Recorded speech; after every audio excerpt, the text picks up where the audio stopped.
Ladies and gentlemen, imagine standing in front of a mirror, staring at your reflection and whispering, "Something is wrong with me. I need to be better. I need to fix myself." Now pause. Who told you that? Where did that voice come from? And most importantly, what if it's wrong? For most of your life, you've been told that happiness lies just beyond the next improvement, just after the next fix. Work on yourself, change your habits, become someone better. But tell me, have you ever arrived? Have you ever reached a moment where you finally felt complete? Or has the chase only led to another goal, another missing piece? You see, the pursuit of self-improvement is like a dog chasing its own tail. The faster you run, the further the finish line moves. And that, my friends, is the great illusion. You are not broken. You never were. But to see this clearly, you must be willing to step outside the game entirely. We live in a world obsessed with fixing things. Cracked roads, broken machines, shattered glass. And somewhere along the way, we started treating ourselves the same way, as if being human was a malfunction. But let me ask you, have you ever seen a river trying to fix itself, or the ocean trying to be more like a mountain? The wind does not try to blow harder, and the trees do not wish they had different leaves. Nature simply is, and so are you. The very act of trying to fix yourself assumes that you are broken. But what if, instead of constantly trying to mold yourself into some perfect version, you allowed yourself to simply be? Consider this. The sun does not wake up in the morning wondering if it's shining correctly. It just shines. Your heart does not ask permission to beat. It simply beats. And your life, in all its chaos and beauty, is not something to be repaired. It is something to be experienced. What about growth? What about change? But here's the secret. Growth happens naturally when you stop forcing it. Just as a tree grows effortlessly towards the sun, you too evolve not through struggle, but through awareness. The moment you stop trying to fix yourself is the moment you start living. So what if right now you drop the heavy toolbox of self-improvement? What if you put down the hammer and let yourself be whole as you are? The search for a better you will never end because it is based on a false premise that you are incomplete, but you are not. You were never meant to be fixed. You were meant to be free. And that freedom begins the moment you stop chasing and start embracing the masterpiece that you already are. The grand illusion of self-improvement is one of the most deeply ingrained beliefs in modern society. From the moment we are old enough to understand language, we are told that we must strive to be better, to improve, to correct our flaws. We are given a constant stream of messages that tell us we are not enough as we are. We must be more productive, more disciplined, more successful, more enlightened. The entire structure of self-improvement is built on the premise that who we are right now is somehow deficient, somehow incomplete. But have you ever stopped to question this? Have you ever considered that the feeling of not being good enough is not a flaw within you, but rather a product of the system that profits from your self-doubt? Think about it. The moment you believe you need to be fixed, you become a customer. A customer for books, courses, training programs, diets, self-help gurus, and endless solutions to a problem that was never really there. The idea that you must become a better version of yourself creates an endless cycle where you are never satisfied, never at peace, always reaching, always chasing. And yet, despite all this striving, the feeling of being not enough never truly goes away. It merely disguises itself in new forms. You achieve one goal and immediately a new one appears. You fix one perceived flaw and another emerges. This is not self-improvement. This is self-rejection disguised as progress. The more you try to change yourself, the more you reinforce the belief that you are inadequate. But what if the very thing you are trying to fix was never broken in the first place? What if you were already whole, already enough, already complete, exactly as you are? The endless chase for self-improvement is like running on a treadmill that never stops. No matter how fast you go, you remain in the same place. always feeling like you are one step away from finally being happy, finally being whole. It is the great trick of the mind, the belief that just a little more effort, a little more discipline, a little more success will finally bring the peace you've been searching for. But have you ever noticed that the goalpost keeps moving?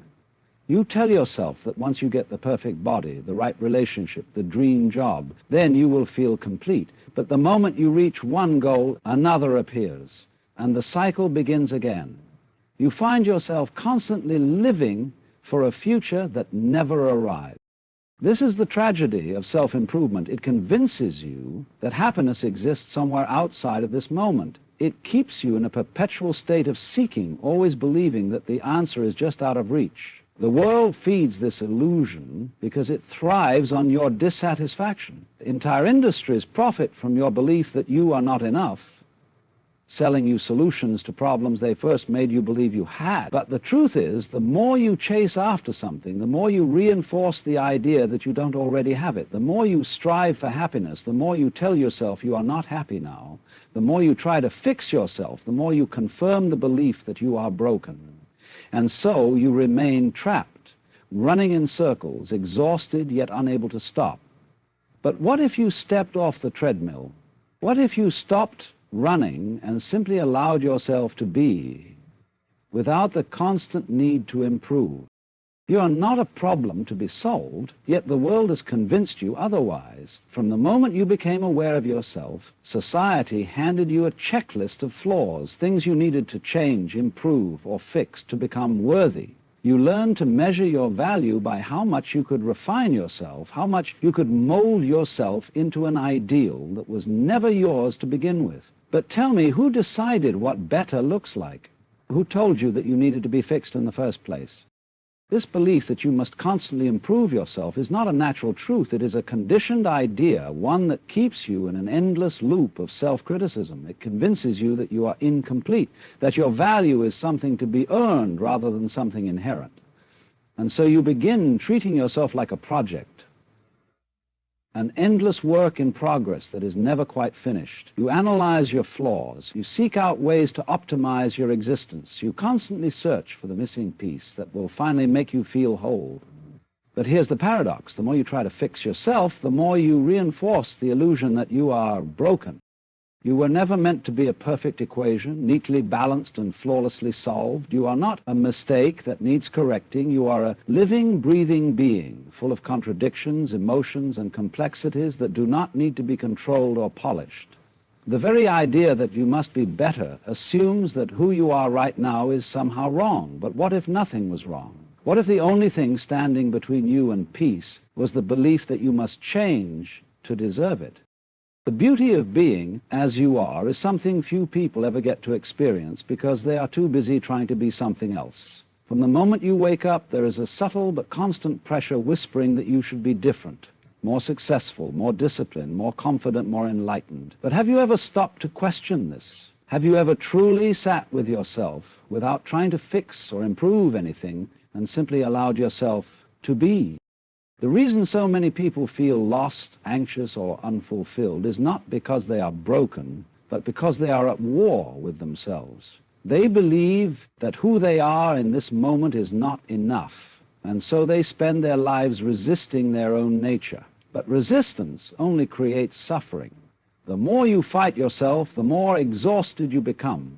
The more you try to change yourself into some idealized version, the more disconnected you feel from the person you actually are. But what if the very thing you've been trying to escape, your imperfections, your quirks, your raw, unfiltered self, was where true peace and fulfillment were hiding all along?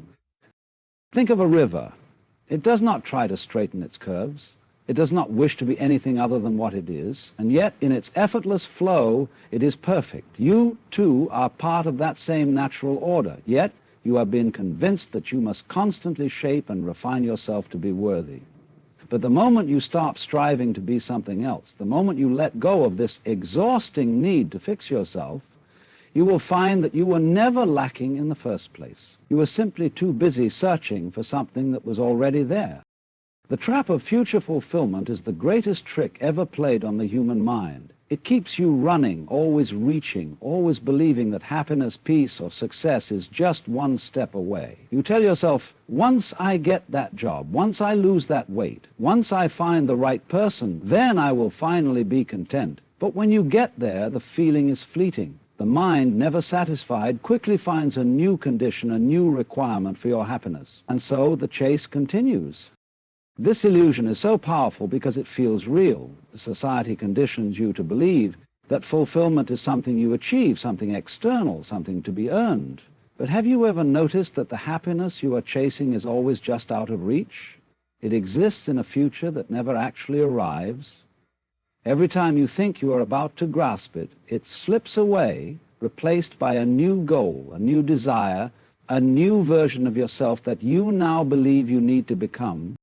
This is not self-growth, this is self-denial. It is a never-ending postponement of joy, a refusal to embrace the completeness of who you are right now. The truth is, there is no future moment where everything will suddenly make sense. There is no magical destination where you will finally feel whole. The only thing keeping you from peace is the belief that it exists somewhere other than here, other than now.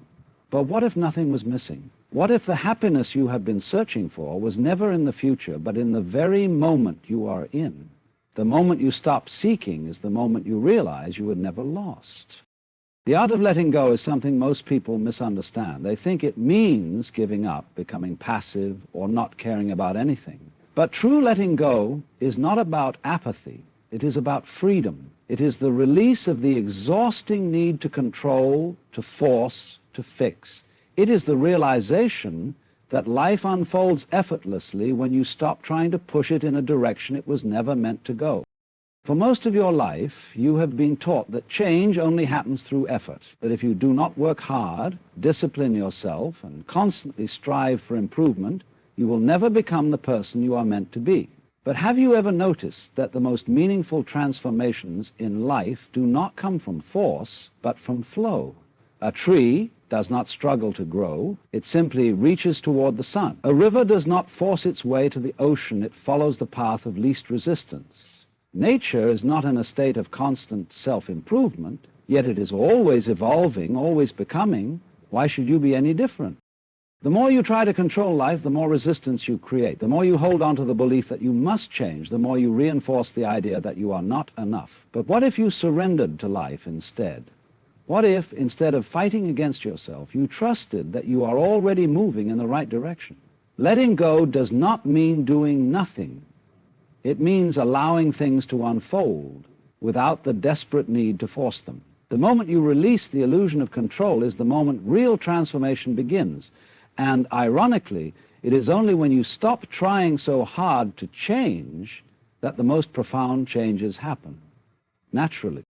So here you are, standing at the edge of a choice. Continue chasing, striving, fixing, or finally step into the freedom of simply being. For the world has convinced you that you are a problem to be solved, that happiness is something to be earned, that peace is always just beyond your reach. But what if none of that was ever true? What if the search itself was the very thing keeping you from what you seek? The moment you stop trying to fix yourself, you realize there was nothing to fix. The moment you stop chasing happiness, you find that it was never missing. And the moment you let go of who you think you should be, you finally meet yourself as you are. Not broken, not incomplete, but whole, just as you have always been. So drop the endless self-improvement project, step off the treadmill, let go of the illusion that you are lacking in any way, because the truth is simple. You were never meant to be fixed. You were only ever meant to be free.